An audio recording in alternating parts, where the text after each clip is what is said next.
करते हैं फंक्शंस के बारे में। इससे पहले आप लोगों ने पढ़ा था रिलेशन। तो जो फंक्शन होता है वो भी एक स्पेशल टाइप ऑफ रिलेशन होता है। कैसे कि रिलेशन ने कहा था कि भाई दो सेट दे रखे हैं, दो नॉन एम्प्टी सेट, ये सेट ए है, ये सेट बेटा बी है। तो ए और बी की कार्टेशियन प्रोडक्ट हम करते थे, उनसे जो ऑर्डर्ड पेयर बनते थे अंडर कंडीशन, उससे हम रिलेशन बनाते थे। तो रिलेशंस के अंदर तो क्या होता है कि सेट जो ए है इसके अंदर कुछ एक एलिमेंट्स ऐसे भी हो सकते थे जिनकी कोई भी ऑर्डर्ड पेयर ना बना हो इधर, ठीक है। और ऐसा भी हो सकता था कि एक ही एलिमेंट ज्यादा एलिमेंट्स के साथ ऑर्डर्ड पेयर बना रहा हो। तो स्पेशल टाइप ऑफ रिलेशन क्यों कहा है फंक्शन को? इसीलिए कहा है कि जब हम फंक्शन बनाएंगे तो इसमें जैसे मान लीजिए 3 एलिमेंट है, इसमें A B C D 4 element है। तो ये कहता है कि इस सेट ए के हर एलिमेंट की कोई ना कोई इधर ऑर्डर्ड पेयर बनना चाहिए, यानी कि एक भी एलिमेंट सेट ए में नहीं छूटना चाहिए जिसका कोई ऑर्डर्ड पेयर ना बनता हो। और दूसरी बात, एक ही एलिमेंट के डिफरेंट एलिमेंट्स के साथ ऑर्डर्ड पेयर भी नहीं बनने चाहिए। इसको हम अगर टिपिकली बताएं तो इसको हम कह सकते हैं कि it is a mapping from set A to set B. Function क्या होता है? एक मैपिंग होती है, एक एसोसिएशन होती है फ्रॉम सेट ए से बी की तरफ होती है। ओके, तो यहां क्या कहता है कि फॉर ऑल, ये सिंबल होता है फॉर ऑल का, for all x belongs to set A, for all x belongs to set A implies that there exists a unique y, ये सिंबल किसका होगा? there exists a unique y belongs to set B। यानी कि दो बातें यहां से निकलकर सामने आई है कि for all A का मतलब इसके अंदर सभी एलिमेंट्स के ऑर्डर्ड पेयर इधर बनने चाहिए। Second, there exist unique y। Unique y का मतलब क्या हुआ बेटा कि अगर जैसे मान लीजिए 1 है तो 1 एक ही एलिमेंट के साथ ऑर्डर्ड पेयर बनाएगा, अलग अलग के साथ नहीं बना सकता है, ठीक है। तो अगर ये कंडीशन ट्रू होती है तो ऐसी मैपिंग को, ऐसे रिलेशन को हम क्या नाम देते हैं बच्चों? फंक्शन कहते हैं। ओके, जैसे फॉर एग्जांपल मान लीजिए 1 2 3 4 1 2 3 4 5, आपने क्या किया? सेट ए सेट बी, 1 को इससे मिला दिया, 3 को 2 से मिला दिया, 2 को 5 से मिला दिया, ठीक है। तो अब यही छोड़ दिया। अगर वो आपसे पूछे कि क्या ये एक फंक्शन है? नहीं, ये फंक्शन है नहीं बना। क्यों नहीं बना बेटे? क्योंकि देखिए ये जितने 3 एलिमेंट्स को आपने इधर बनाया, ऑर्डर्ड पेयर में आपका एक एक एलिमेंट्स के साथ ऑर्डर्ड पेयर बनाया, वो बात ठीक है आपकी, लेकिन यहाँ पर जो 4 है, 4 का कोई भी ऑर्डर्ड पेयर इधर नहीं बना है किसी के साथ, इसलिए ये फंक्शन नहीं हो सकता। अच्छा, दूसरी बात, अगर मान लीजिए मैं इसको भी एक ऑर्डर्ड पेयर बना दिया 4 3 का, ठीक है, 4 3 का अगर ऑर्डर्ड पेयर बना दे, अब क्या हुआ ये? अब देखिए इसके अंदर, इसमें सेट ए के अंदर हर एलिमेंट्स का ऑर्डर्ड पेयर तैयार है। ओके, और दूसरी बात, एक एलिमेंट्स का एक ही एलिमेंट के साथ जो है ऑर्डर्ड पेयर बनाया गया है, तो इसको हम क्या कहेंगे? It is a function. ये क्या कहलाएगा बेटा? फंक्शन। फिर कुछ बच्चे कहते हैं सर इसमें जो 4 है वो अकेला रह गया, इससे हमें कोई मतलब नहीं है। सेट बी में एक या एक से ज्यादा एलिमेंट्स रह सकते हैं, सेट ए में एक भी एलिमेंट ऐसा नहीं होना चाहिए जिसका ऑर्डर्ड पेयर इधर नहीं बनता हो, उसको हम क्या कहते हैं बच्चों? फंक्शन कहते हैं। अच्छा, अब ये क्या कहता है कि जैसे कि इमेजेस क्या होती है, जो एलिमेंट्स है, एलिमेंट्स ऑफ सेट बी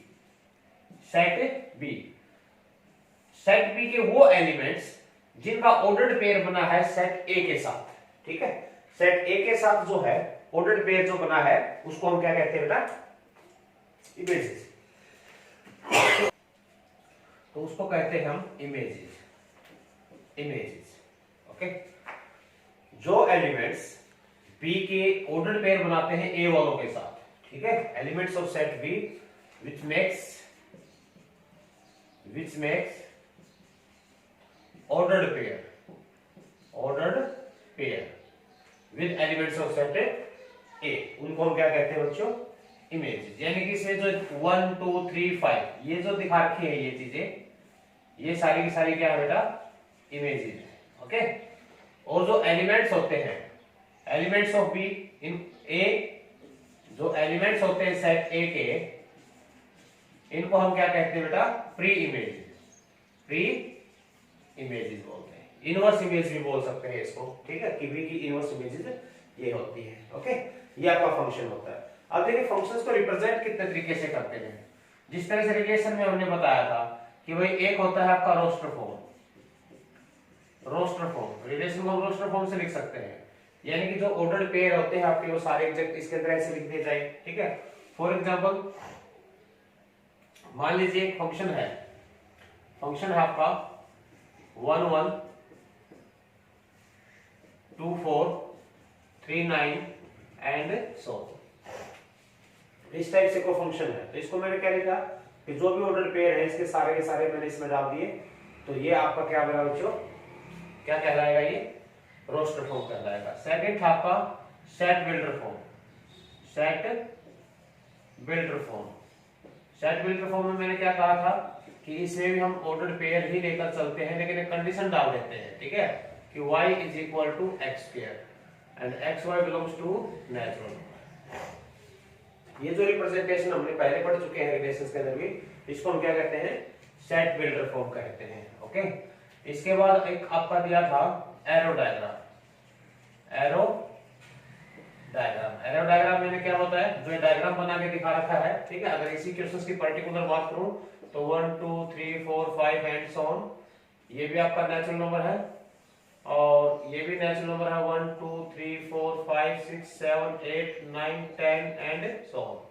1 को आप 1 से मिलाएंगे, 2 को 4 से मिलाएंगे, 3 को 9 से मिलाएंगे, 4 को 16 से, फिर 25 से एंड सो ऑन।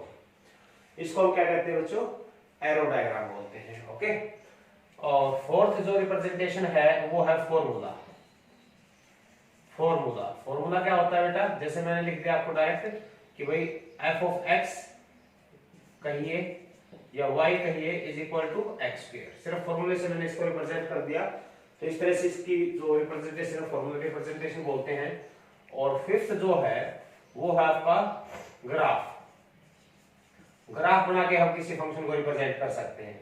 अगर मैं इसी क्वेश्चंस की बात करूं तो y is equal to x square, y is equal to x square का ग्राफ बनाओगे तो कुछ इस तरह से पैराबोलिक ग्राफ आपका बन जाएगा। ओके, ग्राफ बनाकर भी आप इसको रिप्रेजेंट कर सकते हो। समझ में आया बेटा? ओके, आगे देखिए, आगे कहता है कि some special type of functions है। क्या कहता है, स्पेशल टाइप्स ऑफ फंक्शन। ये क्या होता है बेटा, स्पेशल टाइप ऑफ फंक्शंस में ये कहता है कि मान लीजिए एक होता है आपका रियल वैल्यू फंक्शन। क्या होता है बच्चों, real value function. Real value function वाला क्या होता है, f जो होती है वो एक मैपिंग होती है सेट a से सेट b की तरफ। एक तरह मैपिंग एसोसिएशन बोल सकते हैं हम, सेट a से सेट b की तरफ। अब अगर सेट a और सेट b दोनों ही रियल नंबर्स हो, दोनों ही रियल नंबर्स के सेट हो, तो हम क्या कहेंगे ऐसे फंक्शंस को, रियल वैल्यू फंक्शन कहेंगे इसको। ओके, इसके बाद आगे है जैसे पॉलिनोमियल फंक्शन। क्या होता है बच्चों, पॉलिनोमियल